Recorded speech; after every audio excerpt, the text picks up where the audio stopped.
처음에 왔을 때는 제 소개를 했는데 이제 제 소개 안 해도 될 것 같습니다. 또 그래도 그 이후에 오신 분들은 인터넷 찾아보면 제 소개 되어 있으니까 보시면 될 것 같고, 저는 글을 쓰는 사람이라 책을 많이 썼습니다. 이번에도 역시 책을 좀 갖고 왔습니다. 그래서 이제 엄마의 마음을 아이들에게 전하는 책, 그런 책을 갖고 왔습니다. 그래서 성경 공부 교재처럼 특별히 만든 책인데 일반적으로 구할 수는 없고 제가 다니는 곳에서만 구할 수 있는 책입니다. 네, 책값은 16,000원인데 오늘은 아주 싸게 드리겠습니다. 시대가 시대인 만큼 한 권에 8,000원, 두 권에 10,000원. 무슨 뜻인지 아시겠죠? 16,000원짜리를 한 권에 10,000원 드리고, 한 권에 8,000원 드리고 두 권에는 10,000원 드린다는 뜻이에요. 그러니까 두 권 사서 한 권은 옆집에 선물하고 한 권은 본인 보시고, 그래서 이제 비대면이니까 뒤에다 책을 그냥 놔두겠습니다. 가실 때 그냥 책값 놓으시고 가져가시면 되겠습니다. 근데 제가 원고는 제가 썼고 책 출판은 제 제자 이름으로 출판을 했습니다. 왜냐하면 제자가 꼭 책을 한번 내고 싶은데, 강사를 하고 싶은데 자료가 없다는 거예요. 그래서 내 글을 주마. 그래서 그냥 줬어요. 그래서 그냥 자기 이름으로 냈어요. 오늘은 우리가 금방 읽은 말씀을 토대로 우리가 또 부부관계, 가정관계, 인간관계에 대해서 또 좀 생각해 보는 시간을 갖도록 하겠습니다. 22절에 보면 아내들이여 자기 남편에게 복종하기를 주께 하듯 하라. 25절 남편들아 아내 사랑하기를 그리스도께서 교회를 사랑하시고 위하여 자신을 주심같이 하라. 이걸 이제 남녀로 구분해가지고 남자는, 여자는 왜 복종이고 남자는 사랑이냐 이런 걸 따질 필요는 없어요. 그렇게 따지기 시작하면 남녀 관계가 복잡해지기 시작합니다. 핵심은 뭐냐 하면 주께 하듯 하라, 그리고 예수님처럼 하라, 그거예요. 이 얘기 수없이 많이 들었습니다. 저도 아주 많이 듣고. 근데 구체적으로 그러면 아내에게, 남편에게 어떻게 해야 예수님처럼 하는 것인가, 예수님께 하는 것인가, 구체적인 걸 제가 저희 성도들한테 이전에 꼭꼭 끼워서 다 알려줬어요. 너무 구체적으로 알려주니까 또 못하더라고요. 근데 구체적으로 알고는 싶어 해요. 그래서 이제 여러분에게 오늘 구체적으로 알려드리도록 하겠습니다. 이게 꼭 아내와 남편에게만 해당되겠습니까?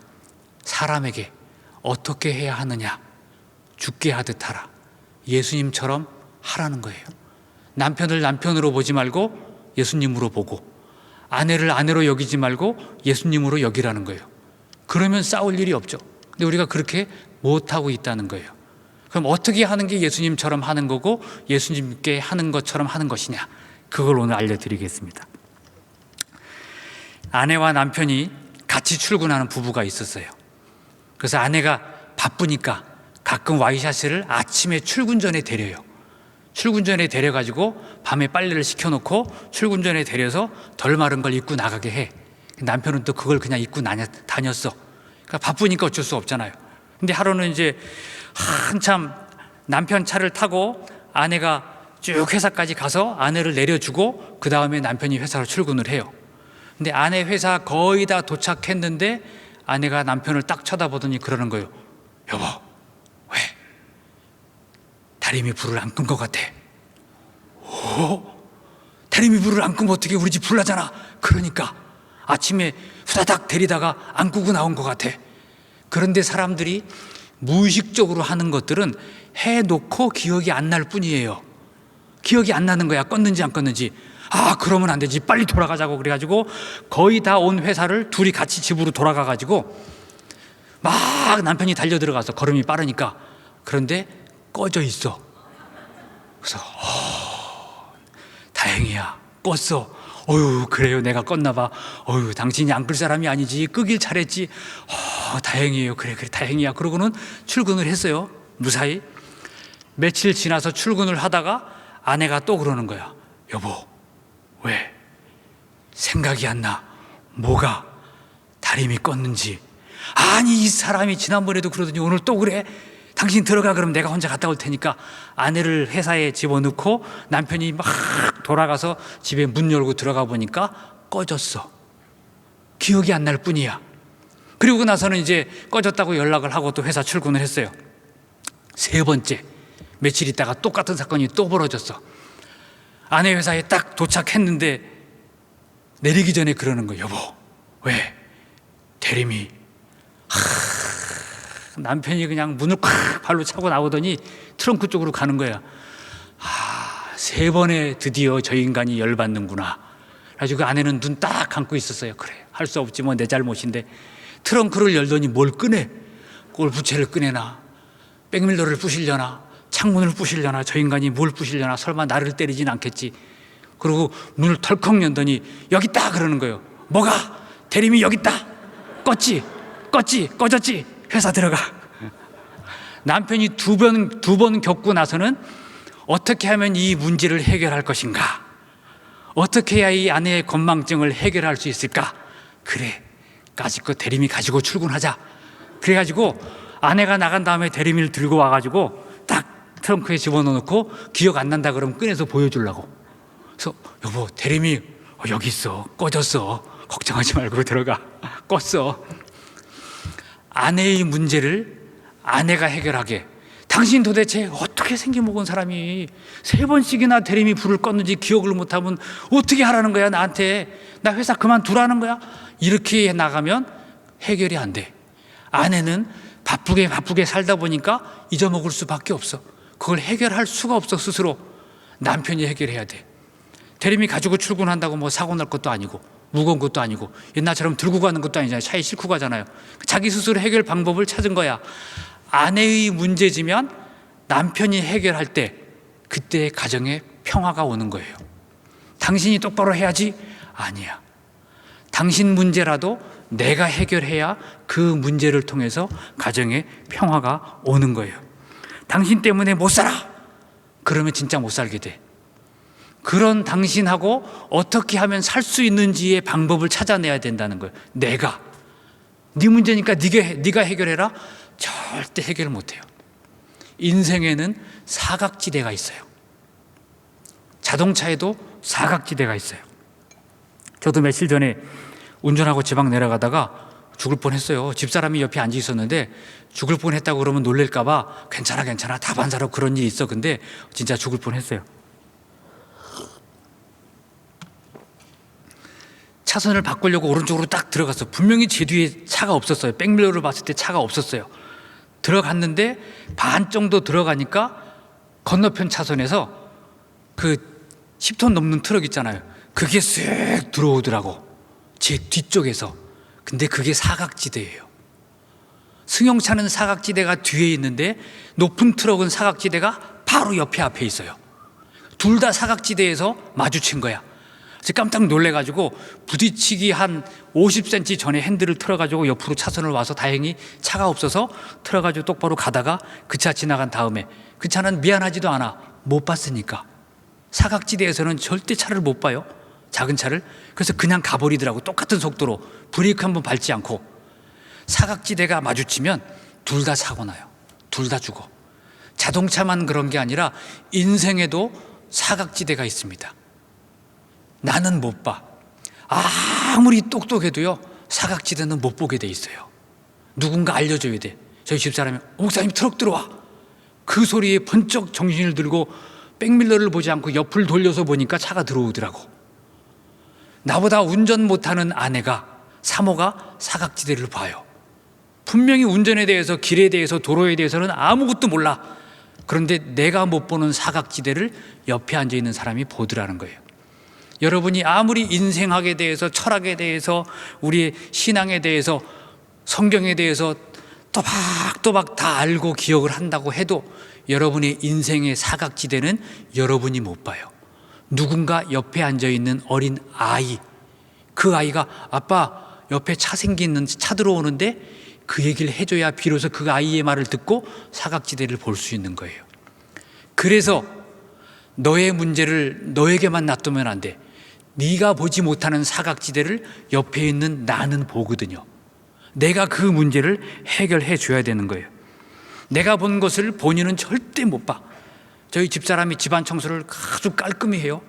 그런데 가스레인지 후드 위쪽을 안 닦아. 10년 동안 한 번도 안 닦아.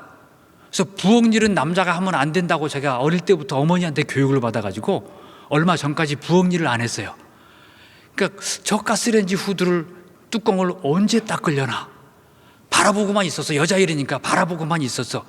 그런데 어느 날 문득 생각이 든 게, 안 보이나? 저보다 한 15cm 작아요. 10cm? 그 정도 작아요. 안 보이나? 해가지고 제가 10cm를 구부려 봤어요. 허리를 구부리고 10cm를 구부렸는데 렌지 후드 위에 먼지가 안 보이더라고요. 안 보였구나. 저렇게 집 청소를 잘하는 사람이 안 보이는 곳은 못 닦는구나. 그래서 그 이후로 제가 거길 닦았어요. 그리고 이 사람이 못 닦는 부분이 있구나. 내가 닦아야지 뭐. 보이는 사람이 닦아야죠. 보인다 그래서 야, 네 뒤에 뭐 있다? 아니에요. 가서 치워줘야 돼요. 가서. 현장 일을 하는 사람, 저희 형님이 현장 일을 하세요. 철공일, 아주 1톤, 2톤 되는 기계를 갖다 설치하는 그런 분이에요. 근데 그 기계가 이제 크레인으로 들어가지고 움직일 때는 살살 움직여요. 살살 움직이는 것 같은데 그 1톤짜리 기계가 지나가는 방향에 사람이 서 있으면요, 살짝 부딪혀도 뼈가 부러져요. 그래서 거기 서 있지 마요 그러지 않아요. 누군가 그 기계가 지나가는 사각지대에 서 있으면 달려가서 그 사람을 밀어요. 일을 그렇게 하시더라고. 그 사람 비키라고 그러면 둘러보는 사이에 그 쇳덩이에 부딪혀가지고 뼈가 부러지는 거예요. 여러분이 보고 있는 인생, 내 옆 사람의 인생 사각지대, 그 사람을 그냥 놔두고 훈계하면 이미 늦어요. 부딪혀가지고 뼈가 부러지든가 인생이 부러지는 거예요. 그래서 함께 사는 사람, 가족, 남편, 아내, 자녀, 성도들, 장로님, 권사님, 목사님, 혹시 안 보이시나? 그런 사각지대가 있을 때는 내가 그 문제를 대신 해결해 줘야 된다는 거예요. 그때에서야 평화가 온다는 거예요. 사고가 일어나지 않아요. 평화는 언제 오느냐? 가정의 평화, 인간관계의 평화는 언제 오느냐? 남의 일을 대신 할 때 평화가 옵니다. 남편의 일을 아내가 할 때 그때 평화가 와요. 아내의 일을 남편이 할 때 그때 평화가 와요. 그게 바로 죽게 하듯 하라는 의미라고 저는 깨달았어요. 그래서 집사람의 일을 제가 해요. 제 일을 집사람이 해요. 남의 일을 내가 해요. 너의 일을 내가 해요. 그리고 내 일을 또 남이 해주더라고. 한번 해주면 은혜를 갚으려고 서로 상부상조를 해요. 그게 평화를 만드는 비결이에요. 똑똑해서 야, 너 그거 그렇게 하면 안 돼. 그거 네가 잘못한 거야. 지적한다 그래서 그게 평화가 오느냐? 지적하고 가르치고 훈계해가지고는요, 상처만 생겨요. 알 만큼 다 알거든. 안 보일 뿐이지. 안 보이는 걸 대신 치워주면 되는 거예요. 그래서 시편 68편 19절 제가 읽어드립니다. 날마다 우리 짐을 지시는 주, 곧 우리의 구원이신 하나님을 찬송할지로다. 하나님은 날마다 우리의 짐을 지고 계신데, 지금 오늘 이 순간에도 여러분과 저의 짐을 대신 지고 계신다는 거예요. 그래서 오늘 우리가 이만큼 살아가는 거예요. 여러분, 해 뜨고 지게 하실 수 있어요? 옛날에 영화에도 그런 거 있더라고. 하나님 역할을 사람이 막 맡아서 하더라고. 그러니까 모든 사람 복권을 다 당첨되게 했어. 그랬더니 1등 당첨금이 1,000원이야. 그러니까 말도 안 되죠. 모든 사람이 다 복권 당첨되면 행복할 줄 알았는데 당첨되고 막 화가 일어나가지고는 데모를 해. 1등이 어떻게 1,000원밖에 안 되냐. 다 당첨되니까. 이게 하나님 노릇을 아무나 하는 게 아니에요. 사람이 할 수 있는 게 아니에요. 하나님이 그렇게 해를 뜨게 하시고 우리가 져야 될 시간과 날씨의 짐을 대신 지고 계신다는 거예요. 그래서 우리가 오늘 살아가고 있다는 거예요. 하나님이 우리의 짐을 지시는데 우리는 남편과 아내, 가족, 내 옆에 있는 한 사람의 짐도 지어주지 못하겠냐 이거예요. 최소한 그 정도는 해야 우리가 우리의 삶에, 우리의 관계에 평화가 오지 않겠느냐 이거예요. 근데 많은 사람들이 자기한테는 문제가 없는 줄 알아. 다 너한테만 문제가 있는 줄 알아. 그런데 그걸 깨달으셔야 돼. 너는 문제 없다. 나한테 문제가 있다. 너의 사각지대를 해결해 주지 못한 내 문제다. 당신이 못난 것이 아니라 그 못난 것을 받아주지 못한 내 문제라는 걸 빨리 알아야 돼요. 이걸 알지 못하면 우리의 인생의 평화는 없습니다. 지금 아주 많은 사람들, 한국 사회뿐만 아니라 온 세계 사람들을 보세요. 모든 사람들이 손을 들어서 남을 가르쳐요. 너 때문에 문제라는 거예요. 네가 그걸 고쳐야 세상이 고쳐진다는 거예요. 아니에요. 그 사람의 문제를 내가 고쳐야 돼요. 세상 모든 사람들의 죄를 대신 짊어지신 예수님처럼 하라는 거예요. 예수님이 십자가를 지지 않으셨으면 오늘날 우리가 이 자리에 없죠. 목사라는 직업도 없죠. 예수님이 저의 십자가를 대신 지셨기 때문에 그 은혜로 제가 목사가 됐고 말씀을 나누고 여러분이 성도가 됐고 이게 가족 같은 이런 성도들의 관계를 유지하면서 행복한 삶을, 성도의 삶을 살아갈 수 있는 거예요. 여러분이 이 자리에 앉아 있다는 것 자체가, 하나님의 말씀으로 교제를 나누고 있다는 것 자체가 예수님이 우리의 죄를, 십자가를 지고 가셨기 때문에, 우리의 일을 대신 하셨기 때문에 이게 가능한 거예요. 그런데 아직도 세상은 너 때문이라는 거예요. 너 때문에 세상이 이렇게 됐다는 거예요. 아니에요. 거기서는 절대 문제가 해결되지 않습니다. 예수님이 무슨 문제가 있었어요? 흠도 없고 점도 없는 분이라 그러잖아요. 그분이 세상의 모든 죄를 짊어지고 자기가 책임을 지셨어요. 그래서 교회에 평화가 있는 거예요. 죄인들에게 평화가 있는 거예요. 우리에게 평화가 있어요. 남아프리카로 가는 비행기 안에서 백인 중년 여성 하나가 소리를 질렀어요. 스튜어디스 일로 와봐요. 왜 그러십니까? 무슨 일이십니까? 자리 바꿔줘요. 아니, 자리는 바꿀 수 있는 게 아닌데, 배정받은 자리에 앉으셔가지고 목적지까지 가셔야 되는데, 아니 어떻게 사람을 이런 자리에 앉혀놓고 비행기를 타고 가라 그럴 수가 있냐고. 뭐 때문에 그러시냐고. 옆을 쳐다보는 거예요. 이 사람 뭐라는 거예요. 이 사람 어떻게 이런 사람 옆에 나를 앉혔느냐 이거예요. 근데 그 옆에 점잖은 흑인 신사분이 넥타이를 메고 책을 보고 있었어요. 근데 흑인이라는 거야. 흑인 옆에 백인인 자기를 앉혔다는 거예요. 근데 이게 흑백의 갈등은 인류가 끝날 때까지 아마 해결이 안 될 거라고 그런 얘기들을 해요, 학자들이.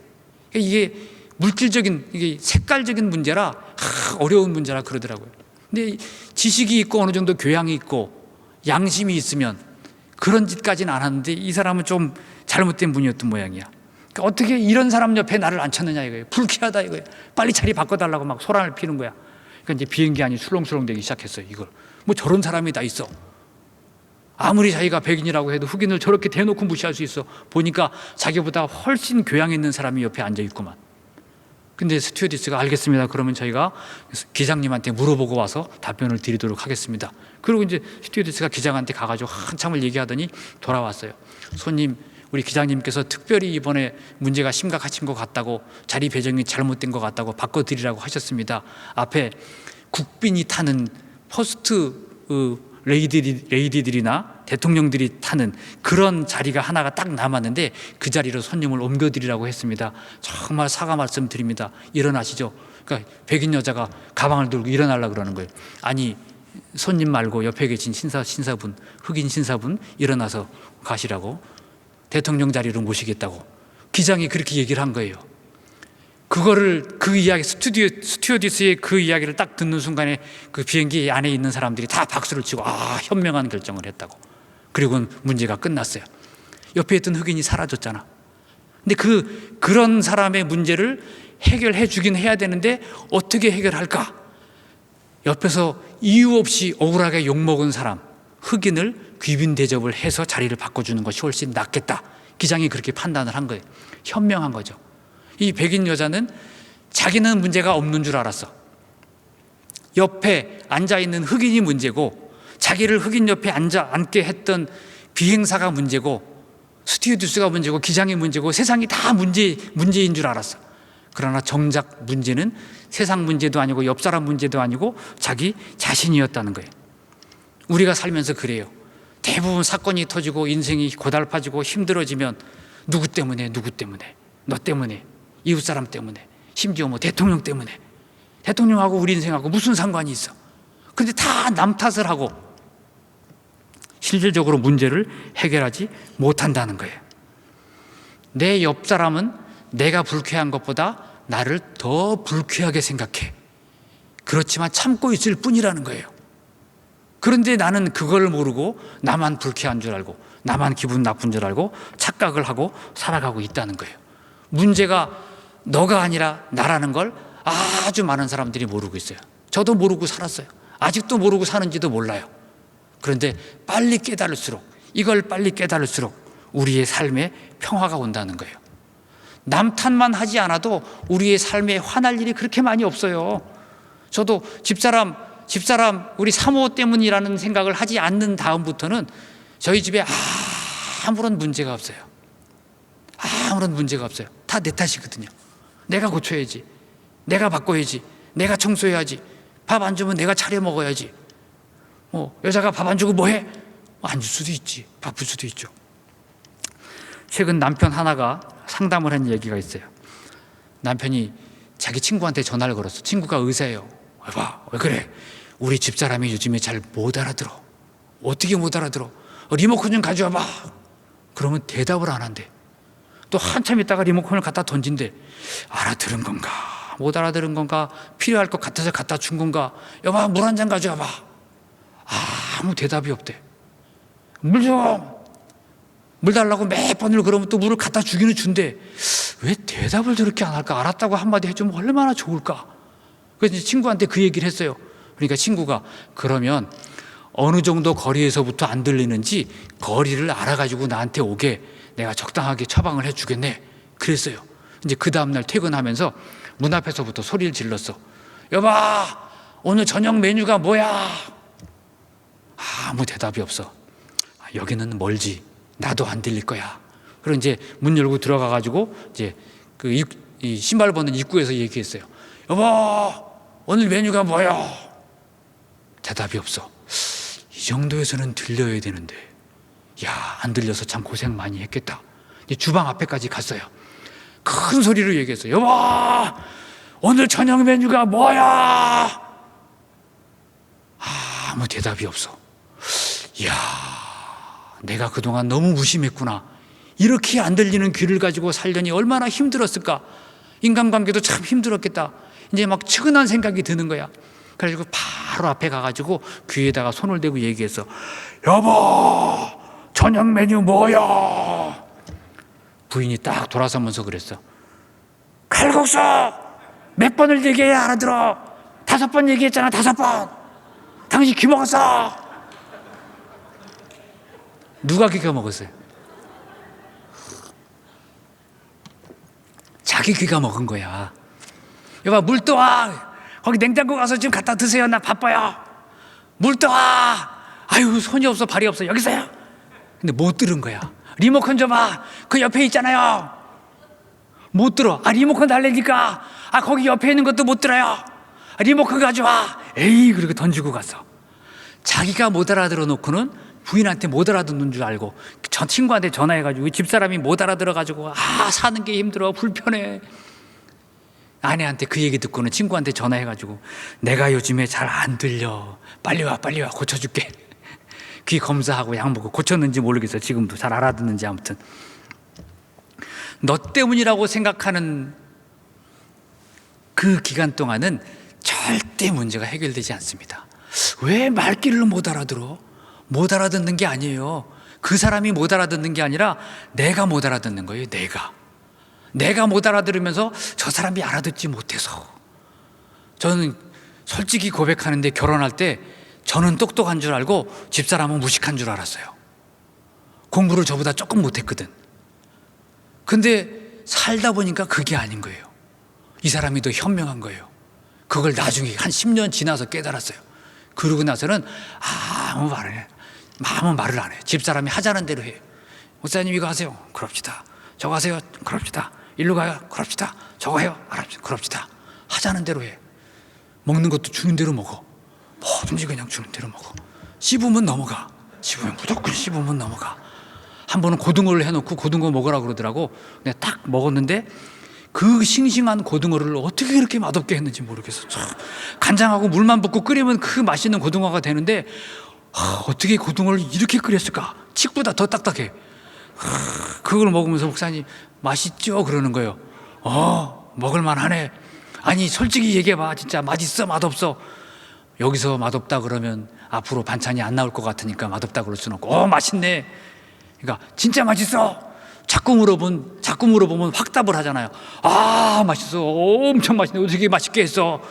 그러면 냄비를 갖고 오면서 그래, 목사님 다 드세요, 난 딴 거 먹을게. 그 고등어를 씹으면서 제가 생각했어요. 그래, 분명히 반찬을 만드는 건 여자의 문제지만 먹는 건 남자의 문제다. 씹어라. 씹으면 우리 가정에 평화가 오고 오리라. 씹어라.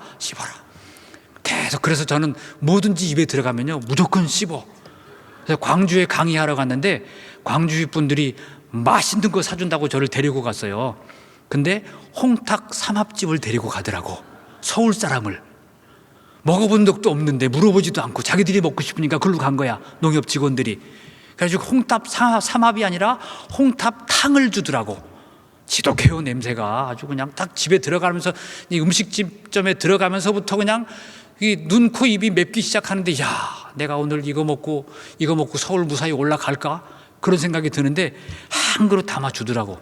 그런데 고등어 씹던 정신을 생각해가지고 제가 씹었지. 그냥 씹었어. 아, 선생님 맛있죠? 맛있네요. 이런 거 처음 먹어보는데. 처음 드세요? 처음 먹는데도 진짜 맛있네요. 처음 먹으면서 맛있다는 분은 우리가 처음 만나보네요. 한 그릇을 다 먹으니까 그때서야 맛이 있더라고요. 아, 이래서 먹는구나. 그 이후로 제가 홍탁 삼합을 먹어요. 그 이후로 씹으면 넘어가. 씹으면 삶의 평화가 와요. 관계의 평화가 와요. 너의 문제지만, 네가 선택을 그렇게 했지만 선택받은 나는 내 스스로 그 문제를 해결해 나가는 거예요. 맛없는 걸 맛있게 먹어주어야 가정의 평화가 있다는 거예요. 내가 아니면 세상 문제는 아무도 풀지 못해. 네가 좀 풀어줘. 이거 네가 잘못했으니까 네가 풀어. 잘못한 사람은요 절대 그걸 풀 능력이 없어요. 옆에서 그걸 풀어줘야 돼, 잘하는 사람이. 못하는 사람한테 왜 못하냐 그러면 안 돼. 못하니까 그렇게 실수한 거죠. 잘하는 사람이 조용히 뒤에 가서 해결해 주고 그 사람이 풀었다고 얘기를 해줘야 돼. 그래야 평화가 오는 거예요. 우리가 살면서, 인생 살면서 모든 사람들이 아무리 이렇게 얘기해도 못 알아들어요. 이제 3번만 따라 하겠습니다. 세상 모든 문제는 내 탓이다. 내가 해결하지 않으면 세상은 평화가 없다. 없습니다. 너와 나의 문제, 이건 죽을 때까지 우리가 풀지 못할 숙제예요. 그때 네가 90% 잘못했고 내가 10% 잘못했으니까 네가 90을 풀면 내가 10을 풀겠다? 아니에요. 그 사람이 100% 잘못하고 난 하나도 잘못 안 했어도 잘못이 보이면 내가 그 100%를 풀어야 되는 거예요. 예수님이 네가 우리 죄인들한테 네가 1%만 십자가를 져라, 그럼 구원받을 사람 단 한 명도 없어요. 우린 1%의 십자가도 질 능력이 없는 사람들이에요. 예수님께서 세상 모든 죄를 100% 지셨기 때문에 우리의 문제, 나와 너의 관계로 얘기하면 너의 문제를 예수님이 내가 해결하시잖아. 예수님이 세상의 모든 문제를 자기가 해결하셨다고. 그래서 우리는 평화를 누리고 죄인이지만 의인으로 살아갈 수 있는, 성도로 살아갈 수 있는 이 특혜를 받았다는 거죠. 오늘 이후로 너의 문제라는 말을 단 한마디도 하지 않는 성도 여러분 되시기를 축원합니다. 너의 문제란 없습니다. 네가 일으켰지만 내가 해결해야 될 문제라는 거예요. 네가 잘못했지만 내가 풀어야 될 문제라는 거예요. 이런 남편도 있어요. 아내가 동창회에 나갔는데 동창회에 잘 먹고 헤어지고 막 이제 먹고 나서 그냥 수다 떨고 딱 친구들한테 잘 가라고 손짓하고 헤어졌는데 지갑을 집에 놔두고 온 거야. 남편이 태워다 주고 갔는데, 이 남편은 지금 일하고 있을 테고 걸어서 집으로 들어갔어요. 옛날 얘기죠. 걸어서 집에 들어갔어. 남편이 집에 들어와가지고 밥도 안 주고 어디 갔다 이제 오느냐고 허리를 딱 붙어 서 있는 거예요. 밥 줘! 여자가 어디 나가가지고 이제 들어오는 거야. 아내가 3시간을 걸어갔거든. 차비가 없어가지고 밥 못 줘. 왜? 3시간 걸어왔어. 3시간. 왜 3시간씩이나 걸어와? 내가 지갑을 놔두고 가가지고 친구들하고 다 헤어져가지고 내가 내 3시간 걸어가지고 집에 나 지금 죽기 일보 직전이야. 밥 차려 먹든지 굶든지 맘대로 해. 쓰러져가지고 자는 거야. 그러고 나서는 며칠 있다가 또 친구를 만나러 나갔는데 지갑을 또 안 가지고 나갔어. 아이고 어떻게 하나. 주머니에 손을 넣어가지고 보니까 10,000원짜리가 하나가 있네. 이게 웬일이야? 내가 옛날에 장 보고 10,000원짜리 여기다 넣어놨나? 오, 신기한 일이 다 있네. 하늘이 도왔네. 그러고 택시 타고 들어왔어요. 그리고 또 며칠 있다가 또 만나러 나갔는데 그날도 역시 지갑을 놔두고 나갔어. 주머니에 또 혹시 돈 있나? 또 돈이 있는 거야. 오, 참 신기하네. 내가 돈을 이렇게 주머니에 많이 넣어놨나? 부자도 아닌데. 그러고 나서는 이제 집에 들어가가지고 남편한테 그 얘기를 했어. 근데 남편이 집에 들어가서 딱 옷을 벗어놓으려고 농문 앞으로 쫙 가는데 부인의 주머니를 뒤지고 있는 거야. 남편이. 당신 뭐 하는 거야? 남의 주머니 왜 뒤져? 당신 내일 이거 입고 나간다고 했지. 그렇지, 내가 미리 얘기해놨지. 그거 입고 나간다고. 내가 지금 10,000원 넣고 있는 거야. 아니, 당신이 그럼 지금까지 내 옷에다 10,000원씩 넣어놓은 거야? 그래, 내가 당신 건망증 때문에 어떻게 하면 밥 얻어먹고 살 수 있을까 생각하다가 10,000원 넣어놔야 되겠다 생각하고 내가 10,000원씩 넣어놨다. 그러고 보니까 생각이 나는 거야. 당신 내일 뭐 입고 나가? 내일 그 핑크색 그거 입고 나가려고. 나가기 전날 꼭 자기한테 물어보더래. 뭘 입고 나갈 거냐고. 내일은 바지 못 입고 나갈 거야. 그 까만 바지 새로 산 거 있잖아. 거기다 돈을 남편이 10,000원씩 넣어놨대. 어떻게 그런 일을 다 했어? 야, 3시간 걸어오면 밥 안 줄 거 아니야. 내가 밥 얻어 먹으려면 그거라도 해야지. 아내의 건망증 때문에, 야, 너 때문에 밥도 못 먹고 산다, 야. 정신 차리고 살아라. 그래가지고는 해결이 안 돼. 남편이 주머니에다 돈을 넣어줘야 돼. 아내의 문제지만 남편이 해결해야 돼. 방관해가지고는 절대 문제가 해결되지 않는 거예요. 분명히 너의 문제야. 너의 문제지만 내가 해결해야 되는 거예요. 저도 이제 이런 남편이 돼 보려고 애를 쓰고 있어요. 근데 잘 되지는 않아. 쉽지는 않아요. 그러나 우리가 죽기 전까지 노력은 해야지. 남편다운 남편이 되려고 노력은 해야지. 죽게 하듯 하라. 예수님처럼 하라. 그래, 죽게 하듯. 그래, 예수님을, 아내를 예수님처럼 대접해야지. 예수님이라면 그 정도 일 못하겠나? 해줘야죠. 그게 아내의 일을 대신해 주는 게 남편의 사명이다.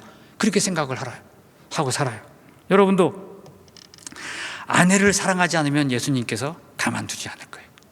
한 친구가 이런 얘기를 해주더라고. 이거 친구한테 들은 얘기예요. 아마 사실인 것 같아. 친구가 미국에 살다 온 친구가 얘기를 해줬으니까. 2번 결혼한 여인이 있었어요. 2번째 결혼이야. 근데 이 오빠가 여동생을 너무나 사랑해서 2번째 남자를 주선해가지고 자기 친구로 소개시켜 준 거야. 근데 2번째 만난 남편은 너무 훌륭해. 이 공황장애가 있어가지고 가끔 막 발작을 해요, 부인이. 그러면 예전 남편은 병원에 데리고 가고 막 그랬는데 병원에 데리고 가는 대신 그 발작이 끝날 때까지 이불을 덮어주고 자기가 안아주고 같이 기도하고 그런 남편이야. 그러면 이제 한참 동안 그러고 있으면 또 공황장애가 또 낫고 약 먹고 그래. 그리고 한 번도 큰 소리 치지 않고 자기가 해달라는 거 다 하고 생긴 게 못났냐? 자기보다 훨씬 잘생겼어, 남편이. 사업이 안 되냐? 사업도 잘해. 직원들이 존경하는 남편이야. 그 인간관계도 좋아. 신앙도 좋아. 참 훌륭한 사람이야.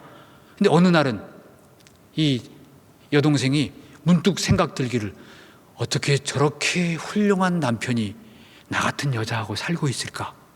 의문점이 든 거야. 정말 나를 사랑하기나 할까? 나하고는 비교가 안 될 만큼 훌륭한 남편인데. 그래서 직접 물어봤대요. 당신 왜 나하고 사는 거야? 당신 같은 사람은 나 말고도 더 훌륭한 여자를 만날 수 있었을 텐데. 그러니까 이 남편이 반 농담 반 진담 그런 얘기를 하더래.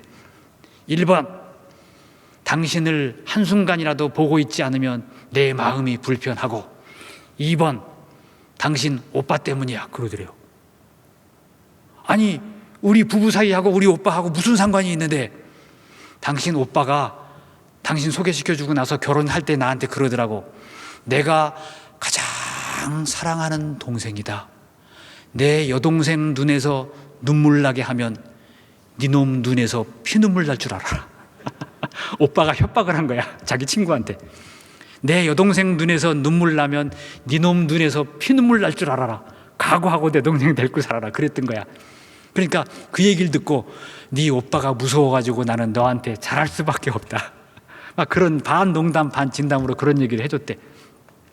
오빠가 동생을 얼마나 사랑했으면 자기 친구한테 그런 협박을 했겠어요. 내가 이 이야기를 듣고 나서 생각한 게, 아내의 오빠가 예수님이로구나. 아내를 사랑하지 않으면 예수님이 내 눈에서 피눈물이 나게 하시겠구나. 이런 생각이 들었어. 어느 날 남편의 형님이 예수님인데 남편의 눈에서 눈물이 나게 하면 남편의 형님인 예수님께서 나를 가만두지 않으시겠구나. 그런 생각이 든 거예요. 여러분 아내 뒤에 누가 있는지 그걸 알아야 돼. 여러분 남편 뒤에 누가 있는지, 여러분이 꼴값지 않게 보는 그 못난 인간 뒤에 누가 있는지 그걸 볼 수 있어야 돼요. 내 기준으로 저 사람 괜찮은 사람이야, 저 사람은 좀 이상한 사람이야, 에이 그 인간 틀렸어. 내 기준으로는 세상에서 사랑할 사람이 단 한 명도 없어요. 자기 아내와 남편, 자녀까지도 사랑하지 못해. 자녀하고도 싸워가지고 등지는 사람이 얼마나 많아요. 지금 시대에 자기가 낳은 자녀도 사랑하지 못하는 게 내 기준의 사랑인 거예요. 그러나 우리의 기준을 수준 높게 예수님의 수준으로, 예수님 죄인을 내가 왜 사랑해야 되느냐, 저 한심한 인간들을, 나를 괴롭히는 저 인간들을 왜 사랑해야 되느냐. 그 사람의 형님이 예수님이기 때문에, 그 사람 뒤에 예수님이 있기 때문에, 예수님은 여전히 그 죄인을 사랑하시기 때문에 우리도 사랑해야 된다는 거예요. 사랑할 수밖에 없죠. 한 아내가 결혼해서 늘 구박을 받았어. 결혼하자마자 술 먹고 바람 피고 막 온갖 못된 짓을 다 하고 집에 들어가가지고 부인을 두드려 패고 몇 년을 그렇게 살다가 여동생이, 자매 여동생이 자기 언니가 너무 불쌍해가지고, 언니 내가 교회를 다니고 있는데 우리 목사님 한번 만나서 상담을 해봐. 목사님이 도움이 많이 될 거야. 아유, 목사님이 우리 가정일에 무슨 도움이 되겠어. 그래도 한번 만나서 얘기를 해봐. 목사님을 만나서 이제 동생을 따라서 교회를 나가고 목사님을 만나서 상담을 하고, 그리고 이제 예수님을 믿고 예수님을 자기의 등 뒤에 모시고 살기로 결심을 하고 신앙 고백하고 혼자 나가서 세례를 받고 그랬어요. 그리고 나서는 이제 목사님이 그랬어. 남편이 이제 들어보니까 남편이 계속 그렇게 맞고 고개 숙이고만 있으면 점점 더 할 것입니다. 한 번은 남편 앞에서 허리를 딱 손에 얹고 큰 소리를 호통을 치세요. 당신 더 이상 그렇게 사는 걸 봐줄 수가 없어. 내가 목사님 말씀을 들었는데 예수님이 그렇게 살면 안 된대. 그렇게 한 번만 얘기를 하시라고 그랬어. 목사님이 용기를 내서. 그러니까 목사님 보기에 너무 안쓰럽고 저렇게 맞고 고개 숙이고만 살아가지고는 해결이 안 될 것 같으니까 목사님이 부부 사이에 껴들 수는 없고, 그러니까 한 번 정도는 그렇게 하라고 얘기를 해준 거야. 그러니까 이제 이 부인이 정말 이제 한번 그렇게 할 수 있을까 하다가 정말 새벽에 술 먹고 남편이 이제 들어왔더래. 띵동 그래서 문 열어주고 신발을 벗느라고 이렇게 숙여가지고 신발을 벗고 있는데 부인이 서가지고 그랬대. 여보, 당신 더 이상 그렇게 살면 안 돼요. 목사님이 그러는데 그건 나쁜 짓이래. 똑바로 살아야 돼. 술 먹지 마. 근데 그 얘기를 듣고 맞아 죽을 각오로 그 얘기를 한 거예요. 그래서 남편이 이렇게 쳐다보다가 갑자기 고개를 숙이고 무릎을 꿇고 미안하다고 사과를 하더래. 미안하다고, 내가 잘못했다고, 다시는 내가 그러지 않겠다고 그러더래요. 놀래가지고 이 부인이 그 다음 주에 목사님한테 가서 얘기를 했어. 목사님 말대로 했더니요, 우리 남편이 사과를 하고 빌었어요. 저한테 잘못했다고. 그리고 그 다음부터 진짜 안 그래요. 술도 안 먹고 정신을 차렸다는 거야. 그러고 나서는 이제 목사님이 교회 데리고 오라 그랬다고 교회를 데리고 나갔어요. 그리고 이제 목사님이 상담을 해보니까 이제 병원에 갈 사람이야. 이 사람이 이게 남성 호르몬 과다 배출자예요. 다른 사람의 10배, 20배 남성 호르몬이 많아가지고 이 정서가 조절이 안 되는 사람이야. 그래서 병원 가가지고 약 먹고 치료하고 그러면서 이제 신앙생활을 해서 결국은 그분이 장로가 됐어. 그리고 나중에 이제 목사님이 물어봤대. 아니, 처음에 그 사건이 제가 이제 아내분한테 그렇게 얘기하라고 시켰는데 어떻게 그 아내분한테 사과할 생각을 하셨습니까? 그러니까 그 장로님이 나중에 얘기를 하더래. 그때 제가 술 먹고 부인이 신발 벗는 자기한테 큰 소리를 쳐가지고, 아니 이게 교회를 나간다 그러더니 어디서 남편한테 꾸중하는 걸 배워왔어. 그래가지고 두드려 패려고 고개를 딱 들었는데 자기 아내 뒤에 빛나는 분이 서 있더래. 빛나는 분이 누군지 알겠죠? 그 아내 뒤에 누군지는 모르지만 환하게 빛나는 분이 서가지고 이렇게 쳐다보고 있더래. 감히 그 빛나는 분을 거역할 수가 없어가지고 자기 아내가 하는 말에 무릎을 꿇고 사과를 했는데, 나중에 교회에 나와서 사진을 보니까 그게 예수님이더래. 예수님이 그 뒤에, 부인 뒤에 서 계셨던 거예요. 아내는 자기한테 사과한 줄 알았는데 자기 뒤에 계신 예수님을 바라보고 사과를 한 거예요. 내가 잘못했다고, 다시는 그러지 않겠다고. 그러고는 술을 딱 그날부로 끊어버린 거예요. 그러니까 우리 뒤에, 여러분 삶의 인생 뒤에 누가 있느냐? 바로 예수님이 서 계시다는 거예요. 내 뒷뿐만 아니라 여러분이 싫어하는, 여러분이 못마땅해 하는 그 사람, 나와 잘 어울리지 못하는, 성격이 맞지 않는 사람일지라도 그 사람 뒤에 바로 예수님이 계시다는 거예요. 그래서 우리는 그 사람을 사랑해야 된다는 거예요. 예수님이 십자가를 지셨는데 우리가 아내의 짐 한 번 못 지겠어요? 아내 하나 지고 인생을 못 살겠어요? 그러면 결혼을 뭐하러 했어요? 아내 한 사람도 사랑하지 못하면서 그 사람이 세상에 나가서 무슨 큰 일을 하겠어요? 한평생을 함께 갈 아내 한 명을 사랑하지 못하는 인간이 나가서 아무리 큰 사업을 해봐야 뭘 하겠느냐 이거예요. 자기 살이 사욕이나 채우겠죠. 남편 한 사람을 돌보지 못하는 아내가 나가서 뭘 하겠느냐 이거예요. 요즘 커리어 우먼 그래서 자기 자식들도 내다버리고 커리어 우먼이 되려고 하는 분들 계세요. 물론 뭐 나쁜 건 아니야. 그러나 우선순위는 사람 하나를 낳아서 한평생 훌륭한 인재로 다음 세대를 만들어내는 것보다 더 큰 일이 어디에 있냐 이거예요. 자식을 버릴 만큼 자기 인생이 중요하냐? 아니에요. 부모는 자식을 자기 인생보다 더 소중히 다음 세대를 위해서 만들어낼 줄 알아야죠. 자녀가 조금 힘들게 한다고, 괴롭힌다고, 아프다고, 짜증 부린다고, 성격이 아니라고, 아빠 성격 닮아가지고 못됐다고, 아니에요. 그래도 그 아이를 끝없이 사랑해주고 성인이 돼서 인생길을 올바로 걸어가고, 다음 시대에는 기독교 인구가 점점 줄어간다는데 그 줄어가는 기독교 인구가 줄어가는 시대에 복음을 전할 수 있는 하나님의 일꾼으로 만들어내는 것, 그게 우리 부모들의 사명이 아니겠냐 이거예요. 한 영혼을 사랑할 줄 알아야죠. 내 자녀를 사랑하지 못하고 내 부모를 사랑하지 못하고 공경하지 못하면서 세상에 나가서 무슨 큰 일을 하겠느냐 이거예요. 혹시 내가 내 옆 사람을 죽이고 있지는 않는지, 내 성격이, 내 말이, 내 태도가, 내 눈빛이, 내 지식이 많은 사람은 남의 영혼을 죽여요. 그 지식으로. 지식은 교만의 선봉이요. 지식은 자기를 교만하게 만들어서 다른 사람들을 죽여요. 사람은 약이에요. 약. 그 어떤 약보다 사람의 정서를 치료하는 최고의 약이에요. 그러니까 여러분 한 사람 한 사람은 누군가에게 약이에요. 사람을 만나서 괴로워하는 사람을 만나서 즐겁고 유쾌한 대화를 나눌 때 그 사람의 영혼과 마음과 정서가 치료가 돼요. 산삼 그거보다 100배는 더 좋은 약이에요. 우리는 다 약이에요. 독약이 있고 보약이 있어요. 어떤 사람은 독약 노릇을 해. 아니에요. 우리는 보약이 돼야 돼요. 보약이 되기 위해서는 너의 문제를 너에게 놔둘 것이 아니라 한평생 살면서 너의 문제를 얼마나 많이 해결하느냐가 우리의 인생의 능력이에요. 저는 그렇게 생각을 해요. 그래서 제가 만나는 사람들 혹시 문제가 있으면 가능하면 제가 다 풀어주려고, 다. 예전에 말씀드렸나 몰라?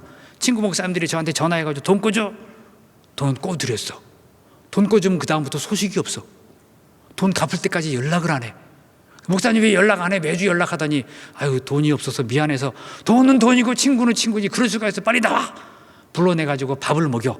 그리고 목사님은 돈 내. 밥값 내. 돈 꿔갔으니까 미안하지. 아 미안하지. 밥 사. 아 밥 정도야 사지. 밥값이 아니야. 이거 꿔간 거야. 500만 원짜리. 이게 500만 원짜리 밥이야. 이제 끝. 더 이상 나한테 전화하지 않고 그러지 마. 아유 미안해서. 미안하긴 뭐. 그러면 나는 돈이 땅에서 생기느냐. 강의 한 20번 해야 돼. 강의 한 20번 하면 500만 원 생겨요. 근데 그거 가지고 또 갚어. 친구 목사님들은 이제 규모가 있는 교회 목사님들은 그냥 형편이 되니까 교회에서 목회 활동하게 해주시지만 규모가 작은 교회 친구들도 있어요. 그러면 어려워. 목사님들은 따로 돈 마련할 데가 없잖아. 그러니까 만만한 게 저야. 목사님 강의 잘한다며. 뭐 요즘에 잘하고 있어. 아, 나 좀 만나. 돈 꿔달라는 거예요. 그럼 뭐 만나야지 어떻게. 돈 꿔주기 싫어 안 만나면 되나? 그래도 만나서 있으면 꿔주고 없으면 말고. 한 번은 카드로 700만 원 빌려준 적도 있어요. 돈 현금이 없더라고. 카드를 빌려줬어. 근데 한 300만 원 갚더니 연락이 없어. 목사님 왜 돈이 없어? 그럼 다 받은 거로 할게. 또 만나. 그래가지고 400만 원 또 까주고. 있는 만큼만. 요즘엔 근데 돈이 없어가지고요. 아들이 생겨가지고 늦둥이 아들 생겨가지고 돈이 없어요. 거기 돈이 많이 들어가. 그래가지고 요즘엔 이제 줄 돈 없어. 혹시 친구 목사님들 연락하지 마세요. 이제 요즘에 돈 없어요. 그래서 우리가 세상을 살면서 너의 문제, 네가 잘못했으니까 돈 없으니까, 네가 일 열심히 안 했으니까 가난하니까, 아니에요. 그 사람의 문제일지라도 내가 해결해 줘야 되는 거예요. 거기서부터 문제가, 세상이 평화가 시작이 되는 거예요. 사람은 약이다. 여러분이 약입니다. 이제부터 사람을 치료하는 약이에요. 약이라는 거 분명히 알고 사셔야 돼. 그리고 이제 제가 한 가지 얘기만 더 해드리고 갈게. 그리고 제가 제일 좋아하는 주제인데, 이 강의안을 제가 다 만들어가지고 목사님들 다 나눠줬어요. 이게 30가지 주제가 있는데 전국에서 지금 이 강의안으로 강의하는 분들이 꽤 많아요. 앞으로 또 듣게 되실지 몰라요. 그래도 또 들어야 돼. 제가 제일 좋아하는 주제, 그리고 and. end는 끝, 영어에서 and는 계속. 그래서 우리 성도의 삶에서는 end 끝은 없어요. and 계속만 있어요. 그 끝이다 생각하는 그 순간에 사람들은 모든 걸 놓게 돼. 사람이 신경질환, 옛날 말로 하면 정신병, 이게 언제 심각해지느냐? 모든 걸 포기할 때, 스스로 나는 더 이상 이겨낼 힘이 없어. 끝이야. 내 주위에 단 한 명도 나를 이해해 주는 사람이 없어. 그런 절제절명의 위기의 순간에 딱 도착하면 사람이 정신을 놓은대요. 그러면 이제 정신이 나가는 거야. 그게 언제 그러냐? 나를 이해해 줄 사람이 세상에 단 한 명도 없다는 확신이 들 때, 그때 만일 여러분이 그 누군가를 만나서 나는 당신의 모든 걸 이해합니다, 다 들어주면 그 사람은 정신을 놓지 않아요. 그 한 명이 필요한 거예요. 그래서 그리고를 만들어 갈 수 있는 사람들이 바로 우리 성도들이라는 얘기예요. 저는 그래서 사람들 만나면 되도록 다 들어주려고 해요. 우리 인생의 끝은 없어요. 계속 AND만 있을 뿐이에요. 교도소에 편지가 왔어요. 한 남편이 사업을 하다가 사업이 잘 안 돼가지고 사기죄로 몰려가지고 감옥에 들어갔어. 근데 편지가 왔어. 아내가 편지를 보낸 거예요. 여보, 올해 뒷마당에 감자를 심어야 되는데 올해 당신이 그곳에 있기 때문에 올해는 감자를 못 심을 것 같아요. 그리고 참 감자를 못 심어서 가을에 감자 수확도 할 수 없고 당신이 없어서 할 수 없는 게 너무 많아요. 괴로워요. 편지를 쭉 쓴 거야.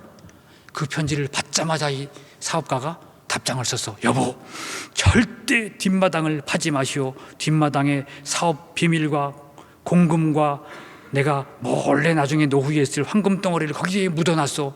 우리 회사의 비밀을 다 묻어놨으니까 절대 거기를 파지 마시오. 편지를 보냈어. 일주일 있다가 편지가 또 왔어. 여보, 큰일 났어요. 경찰관들이 와가지고 뒷마당을 쑥대밭을 만들어놨어요. 그러는 거야. 그 편지가 검열이 되잖아요. 교도소에서 쓴 편지는. 남편이 그 얘기를 딱 편지를 받고는 됐소, 이제 감자를 심으시오. 이 남자가 편지를 받고 고민을 한 거예요. 야, 내가 없어서 감자를 못 심는데 어떻게 뒷마당을 읽을 수 있을까? 그래, 거짓 편지를 쓰자. 그래가지고는 뒷마당에 사업 비밀이 숨겨져 있다고, 금덩어리 있다고 가짜 편지를 쓴 거야. 수사하던 수사관들은 오, 이놈 봐라, 자기 비밀을 편지에 썼네 가지고 막 쑥대밭을 만들었는데 밭을 읽은 거지. 그러고 나서 이제 감자를 심으시오. 교도소에 갇혀 있어도요, 할 수 있는 거 많아. 뒷마당에 감자도 심을 수 있어. 근데 우리가 지금 이 자유로운 한국에서 할 수 있는 게 얼마나 많아요. 코로나 때문에 할 수 없는 게 너무 많다 그러는데 돌아보세요. 할 수 있는 게 아주 많아. 저도 요즘에 다른 거 많이 해요. 코로나 때문에 시간도 많이 나고 그래서 안 하던 거 많이 해요. 얼마나 재밌는지 몰라요. 동네 구경도 하고 산책도 하고 등산도 다니고 할 게 많아. 도와줄 것도 많아. 여기저기 다니면서. 그러니까 우리가 내 인생이 여기서 끝이다. 아니에요. 끝은 없어요. 교도소에 가서도 감자를 심어. 그런데 사람들은 조금만 힘들면 이게 끝인가? 아니에요. 끝이 아니에요. 더한 남자도 있어. 대학생 하나가 결혼한 얘기가 있어요. 이게 경상남도에 있었던 일이에요. 도서관에서 박영훈이라고 대학교 4학년짜리 졸업생이 이제 방학 때 취업 준비를 하려고 도서관으로 가려고 버스를 탔어. 딱 10,000원이야. 빈자리가 하나도 없어. 근데 자기가 평소에 좋아하던 아가씨가 딱 저기 앉아있네. 말 좀 걸어보려고 했던 동기생인 거예요. 얼굴은 알지만 서로 대화를 해본 적이 없어. 근데 가방을 들고 그 앞에 가서 딱 섰어요. 근데 이제 그날 이제 한가하니까 여름에 반바지, 고무줄 반바지를 입고 간 거예요. 그리고 나서는 이제 몇 정거장 가니까 한 사람이 내려서 뒤쪽에서 아주머니 하나가 올라탔어. 그래서 이제 그 자리로 가서 앉을까, 조금 더 서 있다가 내 가방도 받아준 이 동기하고 얘기 좀 할까 망설이는데 뒤에 아주머니가 저기 자리 있네 그러고는 걸어오는데 차가 급출발을 하면서 이 아주머니가 넘어졌어. 넘어지면서 걸음걸이가 빨라지더니 붙잡는다고 잡은 게 고무줄 바지를 붙잡은 거야. 사랑하는 연모하는 여학생 앞에 서 있는 남학생의 바지를 그냥 잡아가지고는 과당 넘어졌어. 이 남학생이 생각하기를 그래도 아침에 사각 팬티를 입고 오길 다행이지. 삼각 팬티 입었으면 큰일 날 뻔했다. 근데 바지를 올리려고 딱 보니까 둘 다 내려가 있어. 창피해가지고 그냥 아무것도 보이는 것도 없고 해가지고는 바지를 끌어올리고 그 다음 정거장에서 내렸어 그냥. 그리고는 이제 끝장났다. 끝장났어 내 인생. 그 사모하는 여학생 앞에 가서 얘기 좀 걸어보려고 했는데 얘기를 걸어보기는커녕 험한 꼴을 다 보였으니 끝장이 났지. 이제 터덜터덜 취업이고 공부고 뭐고 이제 걸어가고 있는데 전화가 왔어요. 모르는 전화번호야. 여보세요? 그랬더니 가방 찾아가세요 그러는 거야. 아까 그 학생이 가방을 맡았었잖아요. 그걸 놔두고 내린 거예요. 이제 도서관 앞에서 가방을 가지고 기다리는 거야. 안 만날 수도 없고 만날 수도 없고 이제 가가지고는 이 얘기 저 얘기 하다가 무작정 그래서 책임지세요. 책임지세요. 그래서 뭘 책임져요? 나는 전화번호밖에 안 봤어요. 전화번호 말고 아까 본 거 책임지세요. 세상에서 엄마 말고 그거 본 거 당신밖에 없어요. 책임지세요. 한참을 웃다가 책임을 졌대. 그래서 결혼을 했어. 졸업해가지고 취업해서 결혼을 했어. 그래서 나는 그 순간 세상이 끝나는 줄 알았다. 그러나 그게 시작이었다. 그렇게 썼어요. 우리가 생각하기에는 내 인생 여기가 끝인가? 내게 이런 일이 생기다니, 나한테 이런 풀지 못한 숙제가 생기다니. 아니에요. 그때가 구할 때예요. 예수님께서 말씀하셨잖아. 구하라. 그때가 구할 때예요. 아무것도 없이 다 잃어버려서 빠져나갈 구멍이 없을 때, 그때가 구할 때예요. 살만한 사람한테 구하라 그러신 게 아니에요. 도저히 살 수 없을 만한 사람, 그런 상황에 빠진 사람에게 구하라. 찾으라. 아무것도 없는 사람한테 찾으라고 얘기한 거예요. 두드리라. 문이 닫혀있는 사람한테 두드리라고 얘기한 거예요. 열려있는 사람한테 두드리라고 하지 않은 거예요. 사면 초과의 상황에 있는 사람에게 두드려라. 그렇게 얘기한 거예요. 그래서 1막이 끝나면 2막이 시작됩니다. 1막이 끝나야 2막이 시작됩니다. 대부분 1막은 비극으로 끝나요. 1막이 해피엔딩이 있어요. 2막에서 해피엔딩을 끝내려면 1막은 비극으로 끝나야 되는 거예요. 우리의 성도의 삶은 1막이에요. 이 세상의 삶은 1막이에요. 하나님 우리에게 더 상상할 수도 없는, 비교할 수도 없는 놀라운 상급을 우리에게 준비하고 계신다는 거예요. 그게 언제냐? 요한복음 6장 39절 제가 읽어드립니다. 나를 보내신 이의 뜻을 행하려 함이니라. 나를 보내신 이의 뜻은 내게 주신 자 중에 내가 하나도 잃어버리지 아니하고 마지막 날에 다시 살리는 이것이니라. 40절에도 마지막 날에 다시 살리리라. 44절에도 내가 마지막 날에 다시 살리리라. 예수님께서 우리를 언제 살리시느냐? 사는 과정 중에서 다 살리시는 게 아니라 마지막 날에 인생 사는 과정은 어떻게 되는지 몰라요. 이럴 수도 있고 저럴 수도 있어. 망할 수도 있어. 상상할 수 없는 고난을 당할 수도 있어요. 그러나 그게 끝이 아니라는 거예요. 그때 내 앞에 있는, 내 옆에 있는 아내와 가정과 가족들과 성도들과 직분자들과 내 앞에서 말씀을 전해주시는 목사님과 끝까지 사랑할 수 있느냐? 그때 함께 짐을 져주는 것. 힘든 짐을 진 저 사람 힘들어 보인다. 그럼 불러다가 그 힘든 걸 나눠야죠. 그러면 평화가 와요. 괴로워하는 사람한테 혼내봐야 그 괴로움이 없어지진 않아. 나눠야 되는 거예요. 짐을 나누는 거예요. 그래서 우리의 인생에는 끝이 없다는 거예요. 마지막 날은 예수님이 우리에게 상급을 주실 때, 그때가 마지막이라는 거예요. 그 마지막 상급을 바라보고 마지막 때의 모든 것들을 회복하실 예수님을 바라보면서 아내를 사랑하고 남편을 사랑하고 자녀를 사랑하고 부모를 사랑하고 옆에 앉은 성도를 사랑하고 이 시대를 같이 살아가는 국민을 사랑하고 내가 만나는 하루 한 사람 한 사람을 지극히 사랑하면서 우리의 가진 것을 모두 베풀면서 하나님의 영광을 창조해내는 거룩한 성도들이 되시기를 축원합니다. 기도하겠습니다.